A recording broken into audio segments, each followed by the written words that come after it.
ஹல்லேலூயா. உம்மை ஸ்தோத்திரிக்கிறோம்ப்பா. எங்களோட பலன் ஒன்றும் இல்லை அப்பா. எங்களோட பராக்கிரமம் எல்லாம் ஒன்றும் இல்லைப்பா. எங்களோட புத்தி, ஞானம், சாதுரியம் எதுவும் ஒன்றும் இல்லைப்பா. எங்களுடைய ஆண்டவரே பலன், எங்களோட பலன் எதுவும் ஒன்றும் இல்லைப்பா. ஆண்டவரே உம்மை ஸ்தோத்திரிக்கிறோம். உன் பலன் அல்ல, உன் பராக்கிரமம் அல்ல என்று சொன்னது போல, பலத்தினாலும் அல்ல, பராக்கிரமத்தினாலும் அல்ல, தேவனுடைய ஆவினாலே ஆகும் என்று சொன்ன கர்த்தாவே உம்மை ஸ்தோத்திரிக்கிறோம். உன்னுடைய பாதத்தில் எங்களை அர்ப்பணிக்கிறோம். வந்து ஒவ்வொருவரையும் பலப்படுத்துங்க, ஸ்திரப்படுத்துங்க, ஆவியினாலே நிரப்புங்க. பராக்கிரமசாலியாகிய கர்த்தர் நீர் எழுந்தருளுங்க. ஒவ்வொரு குடும்பத்தையும் நாங்கள் பாடினது போல கிருபை உண்டாகட்டும்பா, கிருபை உண்டாகட்டும்பா, கிருபை உண்டாவதாக, கிருபை உண்டாவதாக என்று சொன்னார்கள் என்று சொன்னது போல நாங்கள் சொல்கிறோம்ப்பா. எங்கள் வீட்டில் கிருபை உண்டாகட்டும், எங்கள் பிள்ளை மேலே கிருபை உண்டாகட்டும், என் கணவர் மேலே கிருபை உண்டாகட்டும், என்னோட கர்த்தாவே மனைவியின் மேல் கிருபை உண்டாகட்டும். அந்த கிருபை கிருபை கிருபை எங்களை பலப்படுத்தட்டும் ஆண்டவர். ஹல்லேலூயா. தேவ கரத்தில் ஒப்பு கொடுக்கணும். ஆவியானவர் தொடர்ந்து எங்களோடு இடைப்படும். பிரயோஜனமா இருக்கிறது மாத்திரம் எங்களுக்கு சொல்லித்தாரும். வல்ல கரத்தில் எங்களை மறைத்துக் கொள்ளும். இயேசு கிறிஸ்துவின் நாமத்தில் பிதாவே, ஆமென். கர்த்தருடைய பரிசுத்த நாமத்துக்கு மகிமை உண்டாவதாக. கர்த்தர் நல்லவர், அவருடைய கிருபை என்றும் உள்ளது. இந்த நாளிலும் கூட கர்த்தர் அவருடைய வாக்குத்தத்தமாக நமக்கு கொடுத்த ஒரு வசனத்தை நாம் வாசிக்கலாம். நியாயாதிபதிகளின் புஸ்தகம் 6ஆம் அதிகாரம் 12ஆம் வசனத்தை நாம் வாசிக்கலாம்.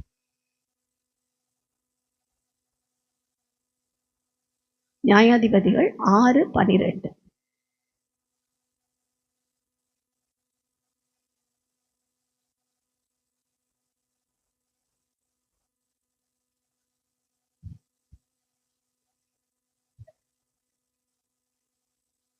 ஆமென். கர்த்தருடைய தூதனானவர் அவனுக்கு தரிசனமாகி, பராக்கிரமசாலியே, கர்த்தர் உன்னோடு கூட இருக்கிறார் என்றார். கர்த்தருடைய பரிசுத்த நாமத்துக்கு ஸ்தோத்திரம். இதுதான் இன்னைக்கு கர்த்தர் நமக்கு கொடுக்கிற வாக்குத்தத்தம். யாரை பார்த்து சொல்றாரு? பராக்கிரமசாலியேன்னு யாரை பார்த்து சொல்றாரு? கர்த்தருடைய பரிசுத்த நாமத்துக்கு ஸ்தோத்திரம். நம்மளை பார்த்து தான் சொல்றாரு. வரும்போதே புலம்பிட்டே வந்தோம்ல, எனக்கு என்ன ஆண்டவரே, எனக்கு என்ன பலன் இருக்கு, எதுக்கு தான் இன்னும் வச்சிருக்கீங்க, எதுக்கு தான் ஓடணும், நான் ஓடுற ஓட்டத்தில் என்ன அர்த்தம் இருக்கு, நீங்கள் என் கூட தான் இருக்கிறீங்களா? எத்தனை தரம் கேள்வி கேட்குறோம், எத்தனை தரம் யோசிக்கிறோம். சிலர் கேட்க மாட்டாங்க, மனசுக்குள்ள நினச்சிக்குவாங்க, இதெல்லாம் நடக்குது, இப்படிலாம் பேசுகிறாங்களே, இப்படிலாம் எங்களுக்கு நஷ்டம் வருது, கஷ்டம் வருது, கண்ணீர் வருதே, கவலை, நீங்கள் கூட தான் இருக்கிறீங்களா? கர்த்தருடைய பரிசுத்த நாமத்துக்கு ஸ்தோத்திரம். அந்த மாதிரி ஆளுங்களை பார்த்து கர்த்தர் என்ன சொல்றாரு? பராக்கிரமசாலி. என்ன சொல்றாரு? நம்மளை பார்த்து தான் பராக்கிரமசாலின்னு சொல்றாரு. நம்மளை பராக்கிரமசாலின்னு சொல்றதுக்கான காரியம் ஒன்று இருக்கு. தேவன் யாரையும் டக்குன்னு எதையும் சொல்ல மாட்டார். ஒருத்தரை பார்த்தோன்னா பராக்கிரமசாலி அப்படின்லாம் சொல்ல மாட்டார். யாராவது சொல்லுவாங்களா?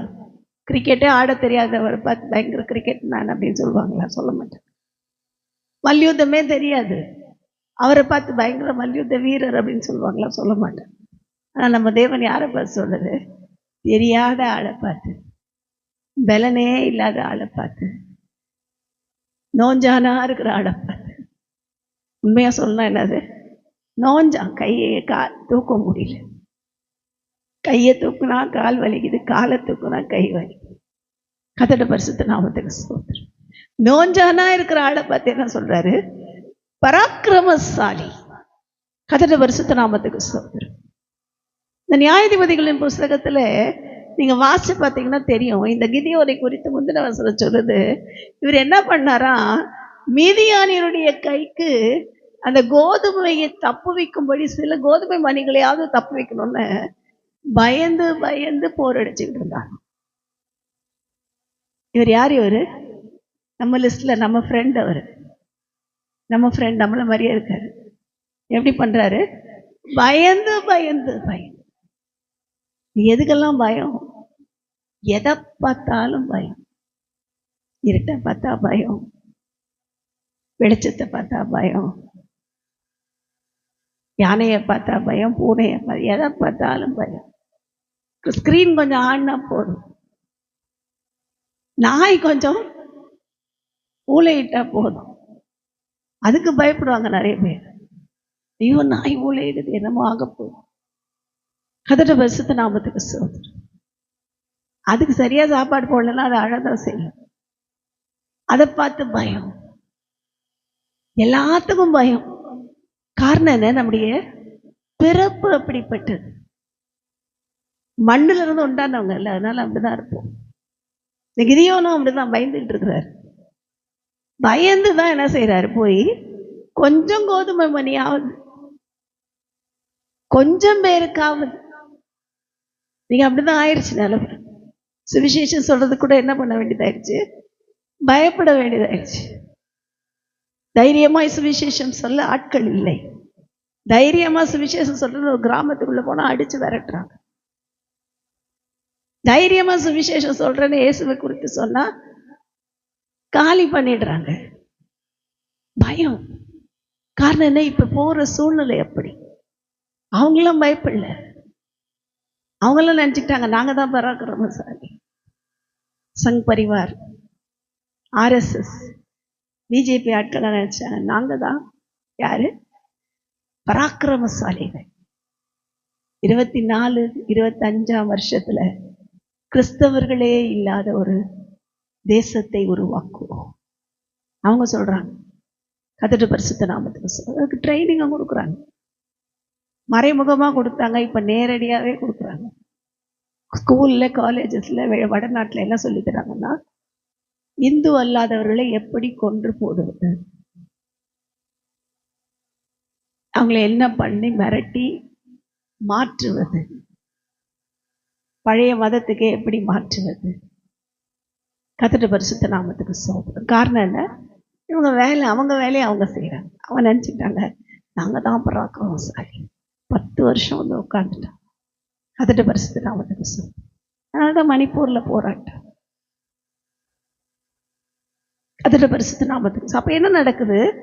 எல்லா அக்கிரமங்களும் அநியாயங்களும் ஒரு பக்கம், அவங்களே பராக்கிரமசாலி நினைச்சுக்கிறதுனால ஒரு பக்கம் நடந்துகிட்டு இருக்கு. பராக்கிரமசாலியா இருக்கிற நம்ம மாதிரி ஆளுங்க பயந்து போய் இருக்கிறதுனால இங்க நடக்க வேண்டியது நடக்காம அப்படியே இருக்கு. அதான் பிரச்சனை. கர்த்தருடைய பரிசுத்த நாமத்துக்கு ஸ்தோத்திரம். எல்லாத்துக்கும் பயம். கிறிஸ்டின் ஆயிட்டோம், ஞானஸ்நானம் எடுத்துட்டோம், கல்யாணம் ஆயிடுச்சு, மாமியார் திட்டுவாங்கன்னு கோயிலுக்கு போறாங்க. வேண்டாம் போகாதீங்க. அப்படிப்பட்ட மாமியார் சொல்றது கேட்காது. எதுக்காகனாலும் மாமியாரை கீழ்ப்படிங்க. இந்த சாப்பாடு வேண்டாம், அந்த சாப்பாடு செய்யுங்க. இந்த குழம்பு வேண்டாம், அந்த குழம்பு வச்சு கொடுங்க. இந்த கடவுள் வேண்டாம், இயேசு வேண்டாம், விட்டுட்டு வந்தா மட்டும் செய்யவே செய்யாது. கர்த்தருடைய பரிசுத்த நாமத்துக்கு ஸ்தோத்திரம். அப்ப என்ன செய்யுங்க? எல்லாவற்றிலும் கர்த்தருக்கு பிரியமாய், எல்லா சூழ்நிலையிலும் கர்த்தரை மகிமைப்படுத்தி, எல்லா சூழ்நிலையிலும் கர்த்தரை கனப்படுத்துகிறவர்கள் பாக்கியவான்கள். இந்த கிதியோன் ஒரு பக்கம் பயத்துல இருந்தார். ரெண்டாவது என்னன்னா, இவருக்குள்ள விசுவாசமே இல்லை. நீ நிறைய பேர் என்னது விசுவாசி, ஆனா இல்லை விசுவாசமே இல்லை. விசுவாசம் இல்லைன்னா என்ன அர்த்தம்? சுவாசமே இல்லைன்னு அர்த்தம். நீ போயிடுச்சுன்னா சுவாசம் அதுவே இல்லை. கர்த்தருடைய பரிசுத்த நாமத்துக்கு ஸ்தோத்திரம். அந்த விசுவாசமும் இல்லை, சுவாசமும் இல்லை. மரித்து போன சூழ்நிலையிலே வாழ்கிற கிறிஸ்தவர்கள் அநேகர். கர்த்தருடைய பிள்ளைகள் என்று சொல்லிக் கொள்ளுகிறவர்கள் அநேகர். கர்த்தருடைய ஊழியக்காரன் என்று பெயரிட்டுக் கொண்டிருக்கிறவர்கள் அநேகர். கர்த்தருடைய பரிசுத்த நாமத்துக்கு ஸ்தோத்திரம். இப்ப கர்த்தர் என்ன சொல்றாரு? நாம விசுவாசியா வாழணும், மாறணும். விசுவாசி எப்போ அவிசுவாசியா மாறுறாங்கன்னா, தேவனை எப்பெல்லாம் சந்தேகப்படுறோமோ அப்பெல்லாம் நாம யாரு? அவிசுவாசி. தேவனை சந்தேகப்படுறது. தேவன் ஒருத்தர் இருக்காரா? இருந்தா எனக்கே அது நடக்கணும், எனக்கே அது கிடைக்கல நினைக்கிறவங்கலாம் யாரு? அவிசுவாசி. தேவன் என் கூட இருக்கிறாரா? எங்க இருக்கிறாரு? இருந்தா எப்படிலாம் நடக்குமா நினைக்கிறவர்கள் யாரு? அவிசுவாசி. நம்ம சபையில யாரும் அப்படி நினைக்கிறது இல்லை. நான் மற்றவர்களுக்காக யூடியூப்ல பார்க்குறேன், டிவியில பார்க்க போகிற மற்றவர்களுக்காக இதை சொல்லுகிறேன். கர்த்தருடைய பரிசுத்த நாமத்துக்கு ஸ்தோத்திரம். அப்ப அவர்கள் எல்லாம் அவிசுவாசி. கர்த்தருடைய பரிசுத்த நாமத்துக்கு ஸ்தோத்திரம். அப்படிப்பட்ட சூழ்நிலையில கடந்து போகிறவர்கள் எல்லாம் விசுவாசம். இவர் கேட்கிறாரு கிதியோன், ஆண்டவரே என் கூட இருந்தா ஏன்பா நாங்க தோத்து போனோம்? எங்களுக்கு ஏன் தோல்வி வந்தது? ஏன் மீதியானியர் எங்களை விரட்டுறான்? இங்க கூட இல்லை, அதனால தானே விரட்டுறான். கர்த்தருடைய பரிசுத்த நாமத்துக்கு ஸ்தோத்திரம். இப்போ இந்த லிஸ்ட்லயும் வந்துட்டார், விசுவாசி லிஸ்ட்லயும். ஆனாலும் தேவன் என்ன செய்கிறார்? அவர்கிட்ட இருந்த ஒரே ஒரு நல்ல குணம் தான், கொஞ்சம் கோதுமை மணியாவது பாதுகாக்க. என்னை என்னதான் பண்ணாலும் பரவாயில்ல, கொஞ்சம் கோதுமை மணியாவது நான் தப்பிச்சா போதும். இந்த ஆவியுள்ளவர்களை தேவன் என்ன செய்வார்? பராக்கிரமசாலியாய் மாற்றுவார். பராக்கிரமசாலியாய் அவரே மாற்றுவார். நாம் ஒருவேளை பலவீனமா வந்திருந்திருக்கலாம், ஒருவேளை கேள்வியோடு தேவன் இருக்கிறாரான்னு யோசிச்சுட்டு வந்திருக்கலாம், ஒருவேளை தேவன் நம்ம சத்தத்தை கேட்கிறாரா இல்லையா அப்படின்னு வந்திருக்கலாம். ஆனால் தேவன் சொல்றது என்னன்னா, அப்படிப்பட்ட சூழ்நிலை வந்தாலும் நம்மளை திரும்பவுமாய் உயிர்ப்பிக்க தேவன் உண்மை உள்ளவராயிருக்கிறார். தேவன் பரிசுத்தம் உள்ளவராயிருக்கிறார். அதுக்கு தான் நம்மை அழைத்தார். திரும்ப மாற்றும்படி தான் அழைத்தார். திரும்ப அவருடைய ஜீவனை கொடுத்து எப்படியாகிலும் நம்ம என்ன செய்யணும்? உற்சாகப்படுத்த தான் அழைத்தார். அப்ப நான் பராக்கிரமசாலியை திரும்ப மாறணும்னா என்ன பண்ணுவோம்? எனக்குள்ளே பலன் இல்லை, எனக்குள்ளே பராக்கிரமம் இல்லை. ஆனா எதனால ஆகும்? தேவனுடைய ஆவியினாலே. அதுதான் தேவன் கொடுத்த வாக்குத்தத்தம். உங்க பலத்தினால இல்லை, உங்க பராக்கிரமத்தினால இல்லை, தேவனுடைய ஆவியினாலேயே ஆகும் என்று கர்த்தர் சொல்லுகிறார். இன்னைக்கு நம்ம பலனை எப்படி புதுப்பிக்க போறோம்? நான் எப்படி திரும்ப பராக்கிரமசாலியா மாற போறேன்? நான் எப்படி தேவனுக்கு பிரியமான விசுவாசியாய் மாறப்போகிறேன் என்றால், எனக்குள்ளே வருகிற தேவ ஆவியினாலே. சேனைகளின் கர்த்தர் சொல்லுகிறார். சாதாரண தேவன் சொல்ல, பலத்தினாலும் அல்ல, பராக்கிரமத்தினாலும் அல்ல, தேவனுடைய ஆவியினாலே ஆகும் என்று சேனைகளின் கர்த்தர் சொல்லுகிறார். The Lord of hosts says like that. Hallelujah. கர்த்தருடைய பரிசுத்த நாமத்துக்கு ஸ்தோத்திரம். என்ன செய்றார்? நம்மளை திரும்ப பராக்கிரமசாலியா மாற்ற விரும்புகிறார். பழைய நிலைமையில நம்ம எடுப்பித்து கட்ட விரும்புகிறார். அதுக்கு நம்ம ஒப்பு கொடுவோம். அது எப்படி எடுப்பித்து கட்டுவார்னா, நமக்கு வருகிற உபத்திரவம் பாடுகள்லாம் நம்ம இன்னும் 3 கட்டன்னு புரிஞ்சுக்கிற வரைக்கும் நம்மளால கட்டப்படவே முடியாது. நமக்கு வருகிற போராட்டங்கள் எல்லாம் திரும்ப எடுப்பித்து கட்டுகிறதுக்கு தான் தெரிஞ்சுக்கிற வரைக்கும் நமக்குள்ள விசுவாசம் இருந்துகிட்டு தான் இருக்கும், பயம் இருந்துகிட்டு தான் இருக்கும், குழப்பம் இருந்துகிட்டு தான் இருக்கும். எப்ப என்ன இயேசு திரும்ப கட்ட போறார், திரும்ப ஆசீர்வதிக்க போறார், திரும்ப பலப்படுத்த போறார், திரும்ப பராக்கிரமசாலியா மாற்ற போகிறார். இப்ப நான் நோஞ்சானா தான் இருக்கேன், என்னை திரும்ப கர்த்தர் என்ன செய்ய போறார்? பெரிய பராக்கிரமசாலியாய் மாற்ற போகிறார் அப்படின்னு நம்புகிறவர்களோட வாழ்க்கையிலே கர்த்தர் நிச்சயமாகவே அற்புதங்களை செய்வார். பிரச்சனை வரும்போதெல்லாம் யோசிச்சுக்கோங்க, நான் திரும்ப கட்டப்பட போகிறேன். எனக்கு குழப்பம் வருதா? யோசிச்சுக்கோங்க, ஆண்டவர் என்னை திரும்ப கட்டுகிறீர், என்னை திரும்ப பலவானாய் மாற்றுகிறீர். என்னோட பலத்தினால் அல்ல, உங்க பராக்கிரமத்தினால மாத்திரமே என்னை பலவானாய் மாற்றுகிறீர்.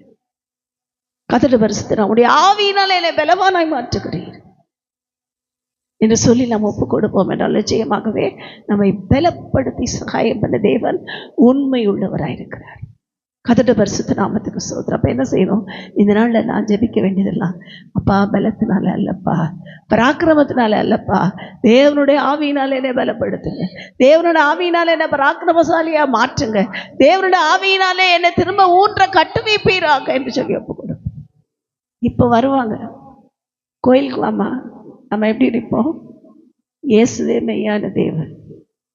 அது யாரா இருந்தாலும் சரி, எந்த சொந்தக்காரங்க இருந்தாலும் சரி, இயேசுவே மெய்யான தேவன். நம்புனா நம்பு, நம்பலைன்னா போய்கிட்டே, உனக்கு நான் பயப்பட மாட்டேன். இதுதான் என்ன செய்ய வேண்டியது, நாம் சொல்ல வேண்டிய வார்த்தை. மீகாவை குறித்து பார்க்கிறோம். அவங்க அம்மாவே விக்கிரக ஆராதனைக்கார். அவங்க முதல்ல எல்லாம் ஒத்து போனாங்க அம்மா கூட, இதெல்லாம் நியாயாதிபதிகள் இருக்கு, அதெல்லாம் இப்போ சொல்லலை. அதுக்கப்புறம் தெரிஞ்சிருச்சு கர்த்தர் தான் தேவன், நீ வாயை மூடிட்டு போன்ட்டான். கர்த்தருடைய பரிசுத்த நாமத்துக்கு ஸ்தோத்திரம்.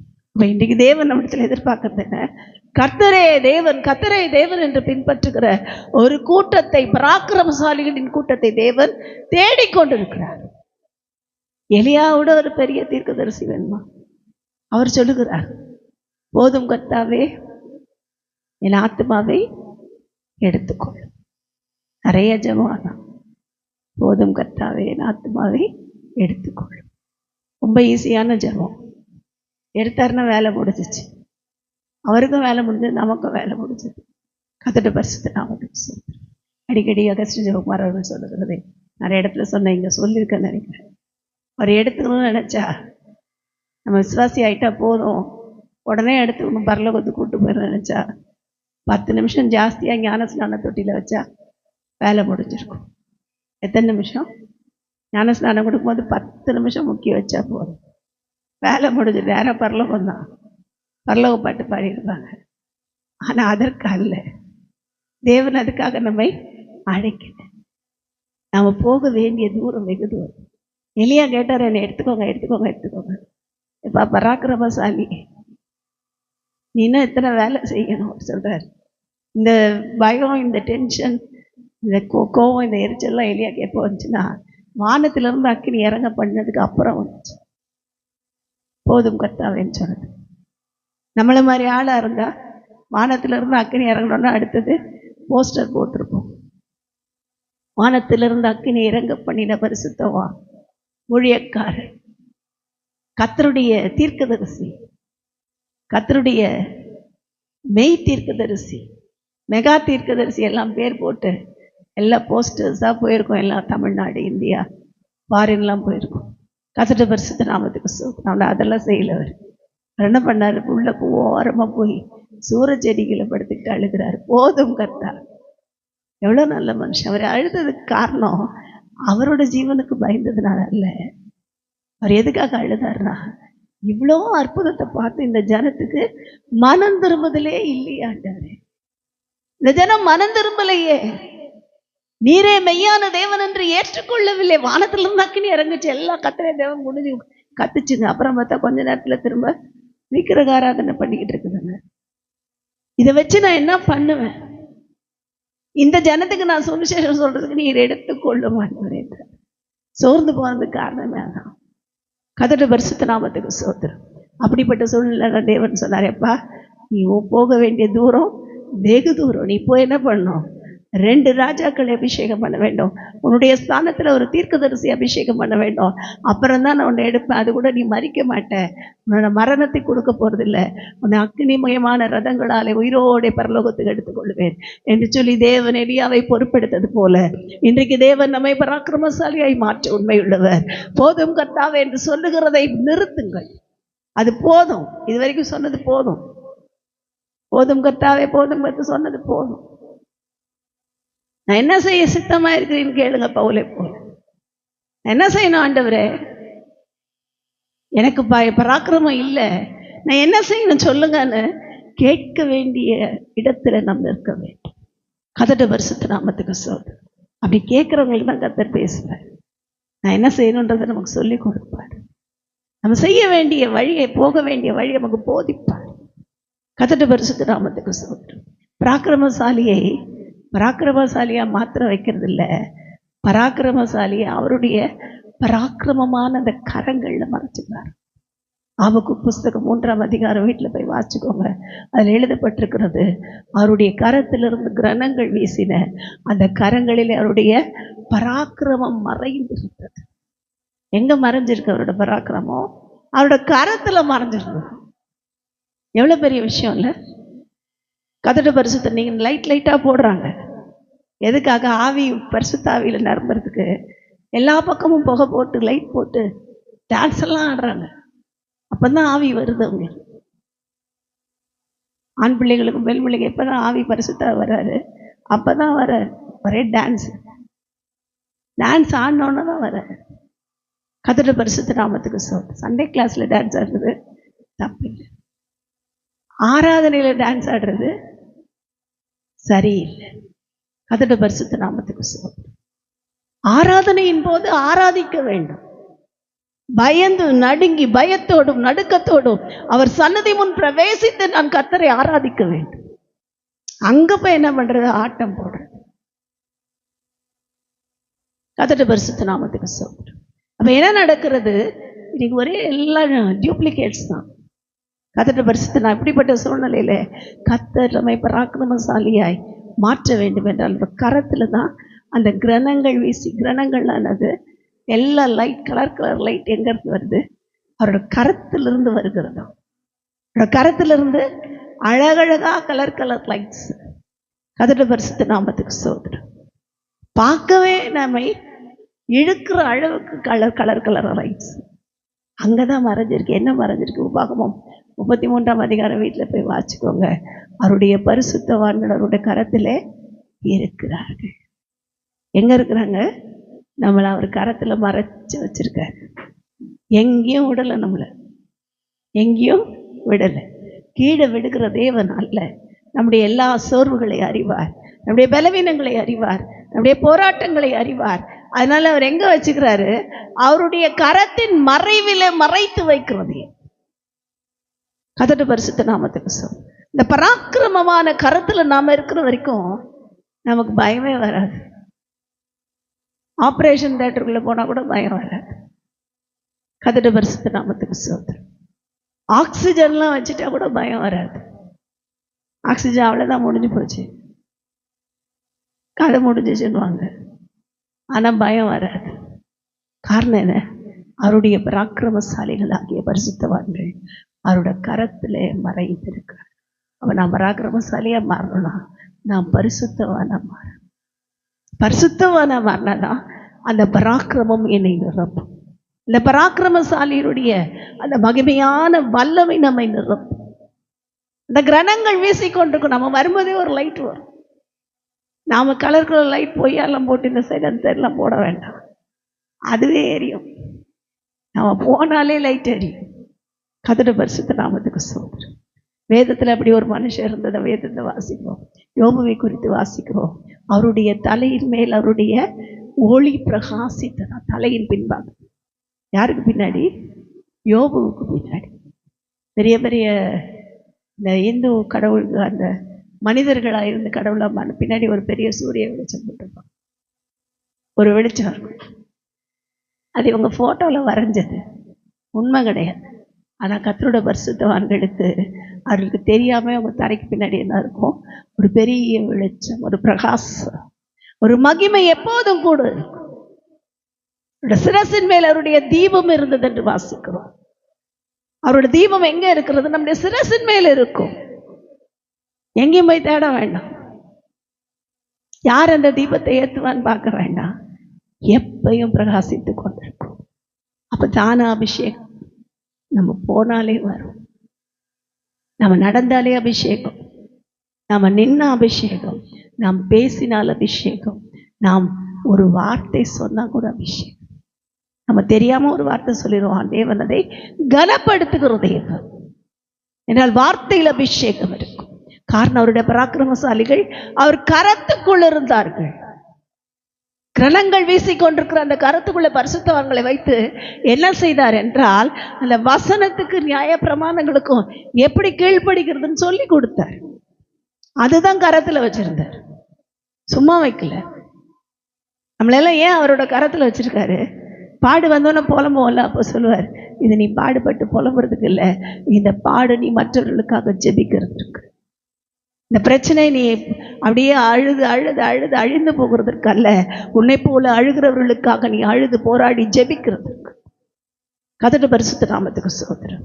இந்த வியாதி உன்னை கொல்லுகிறதற்கு அல்ல, உன்னை போல வியாதியில் இருக்கிறவங்களுக்காக நீ ஜெபிக்கிறதுக்கு. நம்மள மாதிரி வியாதியில் இருக்கவங்களுக்கு ஜெபிச்சு பாருங்க, தெரியும். நம்ம ஜெபிக்கும் போதே சுகம் வந்துடும். எப்படி வந்துச்சு தெரியாது, எங்கேருந்து வந்துச்சு தெரியாது. இந்த பராக்கிரமசாலியோட கரத்தில் இருக்கிறவங்களுக்கு தேவன் கொடுக்கிற ஒரு பெரிய அபிஷேகம். அதுதான் பராக்கிரமசாலி. அவங்க தான் பராக்கிரமசாலியாய் மாற்றப்படுவார்கள். இந்த பராக்கிரமசாலி கூட தேவன் இருந்துகிட்டே இருப்பார். அது மாத்திரமல்ல, வேதத்தில் வாசிக்கிறோம், நான் உன்னை பராக்கிரமசாலியின் கையில் உள்ள பட்டயத்துக்கு ஒப்பாக்குவேன். அவளை எப்படி மாற்றுவாராம் தேவன்? பட்டயமா மாத்திடுவார். பராக்கிரமசாலி யாரு? தேவன் தான் பராக்கிரமசாலி. அவர் கையில யூஸ் பண்ற பட்டயமா மாத்திடுவார். வாயை திறந்த கதை வராது, பொய் தீர்க்க தரிசனம் வரவே வராது, கள்ள தீர்க்க தரிசனம் வரவே வராது. கர்த்தர் பயன்படுத்துகிற பரிசுத்தவான்களோட வார்த்தையிலே வேத வசனமே வெளிப்படும். வசனத்தை சொல்லுவாங்க, அற்புதம் நடக்கும். இந்த வாரம் இந்த வசனம் உங்களை பழக்க வச்சுக்கோங்க. நீங்கள் எங்கே இருங்க, கரத்தில் இருந்து பழகுங்க. அவர் கரத்துக்குள்ளே இருந்து பாருங்க, தெரியும். ஒவ்வொருத்தரும் போகும்போது அவரோட கரத்துக்குள்ளே போனீங்கன்னா போதும். கரத்துக்குள்ளே இருக்கிறேன்னு நினச்சி ஜெபம் பண்ணி ஸ்தோத்திரம் பண்ணிக்கிட்டே போங்க. இது இந்த வாரம் நம்ம பழக வேண்டியது. எல்லா சொல்லும் கர்த்தர் கரத்தில் தானே இருக்கு. கர்த்தர் என்னை பராக்கிரமசாலியாக தான் மாற்றிருக்காரு. கர்த்தர் இது வரைக்கும் எனக்கு டைட்டில் இல்லை. நான் எல்லாத்துலேயும் தோற்று போனதுனால எனக்கு எந்த டைட்டிலும் இல்லை. எனக்குன்னு எந்த ஸ்போர்ட்ஸ்லேயோ கேம்ஸ்லேயோ எனக்கு எந்த பேரும் இல்லை. ஆனால் பைபிளில் எழுதியிருக்கிறது போல நான் யாராக இருக்க போகிறேன்? இப்போ ஒரு பெரிய ஓட்டப்பந்தய வீரனாய் மாறுகிறேன். வேதத்தில் வாசிக்கிறோம்ல, பவுல் சொல்கிறார்ல, நான் என்ன எப்படி இருக்கிறேன்? நான் ஓடும்போது இலக்கை நோக்கி ஓடுகிறேன். நிச்சயம் இல்லாதவனாக ஓடேன். நான் ஓடும்போது நான் என்ன செய்கிறேன்? எனக்கு ஒரு பரிசு இருக்குது, எனக்கு ஒரு கிஃப்ட் வச்சுருக்காரு, அதை வாங்க போகிறேங்கிற நம்பிக்கையோடு ஓடுகிற ஒரு அனுபவம். அந்த ஓட்டத்துக்கு பேர் என்ன? விசுவாச ஓட்டம். ரோமர் எழுதின நிருபம் 12:1 வாசிக்கிறோம். விசுவாசத்தை துவக்குகிறவர் முடிக்கிறவருமாய் இருக்கிற அவரை நோக்கி ஓடுகிற ஓட்டம். இந்த ஓட்டப்பந்தய வீராங்கனைகளாய் மாற வேண்டும் என்றால் நம்ம என்ன செய்யணும்? முதல்ல பராக்கிரமசாலி கரத்தில் மறைஞ்சிருக்கும். அப்புறம் ஓடி பாருங்க, தெரியும். திரும்பியே பார்க்க மாட்டோம். ஒடுத்த லக்கை நோக்கி ஓடிக்கிட்டே இருப்போம். யாரை பற்றியும் பேச மாட்டோம், அடுத்தவங்களை பற்றி நினைக்கவே மாட்டோம். நமக்கு இருக்கிறது போதும், ஓடு ஓடு. யாரை நோக்கி ஓடு? நமக்கு முன்பாக இருக்கிற லக்கு இயேசுதான். அவர் தான் என்னுடைய லக்கு, அவர் தான் என்னுடைய எல்லாம். அவரை நோக்கி ஓடும். அதுதான் பவுல் செய்தார். என்ன செய்தேன்? என் ஓட்டத்தை முடித்தேன், விசுவாசத்தை காத்து கொண்டேன். இது முதல் எனக்கு என்ன வைக்கப்பட்டிருக்கிறது? நீதியின் கிரீடம் வைக்கப்பட்டிருக்கிறது. அதுதான் ஒரு பெரிய வெற்றி அறிக்கை. இன்னைக்கு நம்ம வீட்டுக்கு போகும்போது யோசிச்சுக்கோங்க, எனக்கு ஒரு கிரீடம் ரெடி ஆயிடுச்சு, எனக்காக ஒரு கிரீடம் ரெடி ஆயிடுச்சு. நான் ஓடிக்கிட்டு இருக்கிறேன். என் ஓட்டம் நிற்காது. என் ஓட்டத்தை யாரும் என்ன செய்ய முடியாது, தளர பண்ண முடியாது. நிறைய தரம் பார்த்துருக்கோம். இருந்தாலும் தெரியாதவர்களுக்காக திரும்ப சொல்லுகிறேன். ஓட்டப்பந்தயம் ஓடுறவங்க முதல்ல என்ன செய்வாங்க? தன்னை எல்லாத்தையும் அடக்கி ஒடுக்கி சாப்பாட்டிலேருந்து எல்லாம் கண்ட்ரோலாக இருப்பாங்க. அது மாத்திரம் இல்லை, ஓட்டப்பந்தய ட்ராக்ல ஓடும்போது என்ன பண்ண மாட்டாங்க? திரும்பி பார்க்க மாட்டாங்க. ஓடுறவங்க என்ன பண்ண மாட்டாங்க? திரும்பி பார்க்கவே மாட்டாங்க. ஒரு ராணி என்ன செய்தாலாம்? ஒரு பெரிய ஓட்டப்பந்தய போட்டி வைத்தாலும், என்னை யார் ஜெயிக்கிறாங்களோ, நான் ஓடுறதுக்கு முந்தி ஓடி யார் ஜெயிக்கிறார்களோ அவனை தான் நான் என்னுடைய அடுத்த ராஜாவாய், நான் என்னுடைய நாட்டின் ராஜாவாய் நான் ஏற்றுக்கொள்ளுவேன், அவனை தான் திருமணம் செய்து கொள்வேன் என்று நம்ம எல்லாம் இது பண்ணிட்டாங்க. எல்லா இடத்துலையும் தண்டோரை போட்டாச்சு. வர்ற ராஜா இளவரசர்கள்லாம் வராங்க. வந்து இந்தம்மா ஓடுது, கூட ஓடுறாங்க. ஆனால் தோற்று போயிடுறாங்க. என்ன பண்ணுறாங்க? தோற்று போயிடுறாங்க. என்ன பண்ணுறதுனே தெரில. அந்த அம்மா இளவரசி, அந்த அம்மாவுடைய அப்பாவுக்கு இவ்வளோ வருஷமாக கல்யாணம் ஆகாம தள்ளி போதேன், வர்றவெல்லாம் இவள்கிட்ட தோற்று போகிறானே, இவளை விட ஃபாஸ்ட்டாக யார் ஓடுறதுன்னு தெரியலையே. அவருக்கு அவளை, அவருக்கு மகளுக்கு கல்யாணம் நடக்கலையே. ஒரு நாள் ஒரு ராஜா வந்தானா. அவர் சிறிய நாட்டு ராஜா. ராஜா அற்பமாக பார்க்குறாரு. இவன் பெரிய ஆள் இல்லை, இதனோட நாட்டிலேருந்து வந்து இவனும் ராஜா இளவரசன் வந்திருக்கான், இவன் என்ன பண்ண போகிறான்னு தெரில அப்படின்னு ராஜா கிட்ட போய், நான் ஓடுறேன், கண்டிப்பாக நான் தான் உங்கள் மகளை திருமணம் செய்வேன். அது அப்படியே பார்க்குது. இத்தனை பேர் வந்தால் எல்லாம் தோத்துட்டான், நீ ஜெயிச்சிருவியா? ஓட ஆரம்பிக்கிறாங்க. ஓடி கொஞ்ச தூரம் ஓடினதுக்கப்புறம் இது என்ன பண்ணுது? கையில் தங்க மாம்பழம் வச்சிருக்கு, கோல்டில் செஞ்ச மாம்பழம்.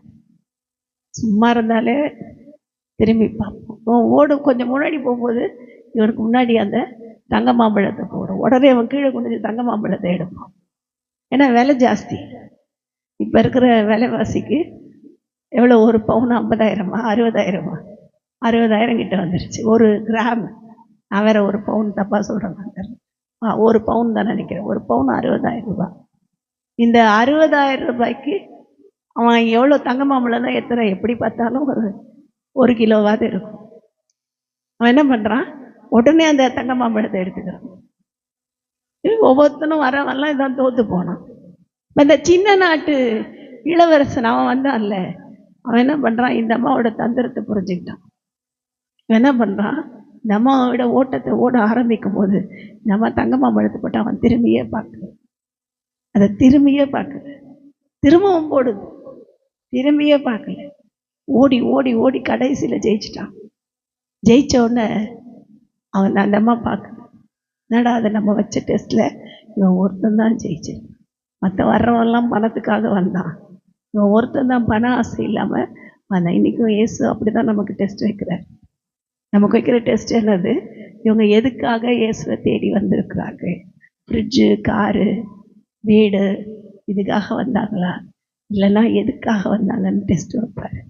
இப்போ ஓடும்போது தான் தெரியும், நான் ஓடினதும் நான் பிரயாசப்பட்டதும் வீணா போகலன்னு பவுல் சொன்னது போல, எனக்கு முன்பாக வைக்கப்பட்டிருக்கிற அந்த நீதியின் கிரீடத்தை நான் பெற்றுக்கொள்வேன் என்று நம்பிக்கையாக இருந்தது போல, திரும்பி பார்க்காம ஓடுறவங்க பாக்கியவான்கள். விசுவாச நமக்கு ஒரு தங்க மாம்பழம் போடுவோம், ஏதாவது ஒரு தங்க மாம்பழத்தை போடுவோம்.